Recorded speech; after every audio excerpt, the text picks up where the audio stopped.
This is the fundamental issue, that on a summer solstice, there are significant changes happening to the world, to the planet, especially northern hemisphere. Certain amount of data which shows during summer solstice, people become unnecessarily exuberant, during winter solstice, they become unnecessarily depressed. You may suffer that for 2 to 3 weeks or more, depending on who you are.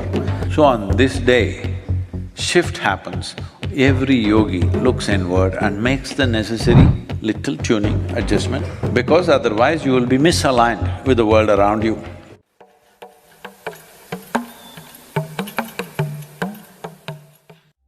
This is the solstice. What solstice means is, in earth spin, it's a little bit of a tilt. In that process, how much exposure northern hemisphere is getting towards the sun, reaching its peak today, from now on it'll start receding. Because sun's relationship with the planet begins to shift on this day. When such a major happening happens, we who are just a product of this earth, just the soil is sitting here as my body and your body. Things happen within our system too. Today, unfortunately, we have come to number systems, 31 days is a month and this and that. We have forgotten when is it full moon, when is it new moon, when is it solstice, what is happening, when is a… different shifts that are happening in the planet, completely unaware.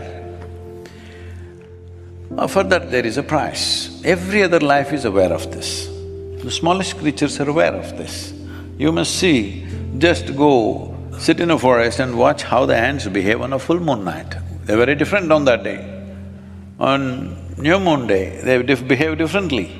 If you pay attention, every life, plant life especially knows this very well. In Ayurveda, there's a whole thing of if you pluck a leaf on which day of the month, how it behaves in your body. But human beings, the most intelligent, have no clue about this. This just gets demonstrated in stark ways. Something is missing in our lives. What is missing is, we have no attention for anything. Because right from the day you went to school, the day you went to kindergarten school, from that day, they only started rewarding your memory. If you read a textbook, that silly textbook, you read it and puke it on the examination paper, they'll say you're very smart. Nobody gave you any marks for your attention. The moment you value memory and not human attention, you close doors upon yourself. You're in an old soup, cooking yourself up with old soup, endlessly going on, the same old soup. So this is the issue, this is the fundamental issue, that on a summer solstice, there are significant changes happening to the world, to the planet, especially northern hemisphere. In the winter solstice, because we are majority in northern hemisphere, we are calling it that way. Southern hemisphere will call that as summer solstice, of course. Changes are happening there much more. So on this day, shift happens. Every yogi looks inward and makes the necessary little tuning, adjustment within himself or herself, because otherwise you will be misaligned with the world around you. There is a certain amount of data, not proper data, but there is a certain amount of data which shows during summer solstice, people become unnecessarily exuberant, during winter solstice, they become unnecessarily depressed. Because the shift is happening and you're not making the shift, you may suffer that for 2 to 3 weeks or more, depending on who you are. So yogis always make little adjustment, little tuning. If you're doing practices, it will adjust by itself. So, Adi Yogi, I must say something about him. He came from somewhere, he did not introduce himself, so nobody knew his name, who he is, where he comes from. But he just came and sat, unmoving, still. People were wondering whether he's alive or dead. But once in a way, tears of ecstasy were flowing down his cheeks. That was the only sign of aliveness. Even breath didn't seem to be happening. So initially crowd gathered that he's going to do some magic. He did nothing, people all left. Only 7 people hung on, who were hardcore people, who realized something is happening here. What is happening? He sat there for months without need for food, water or any toilet requirements or anything. Simply he sat.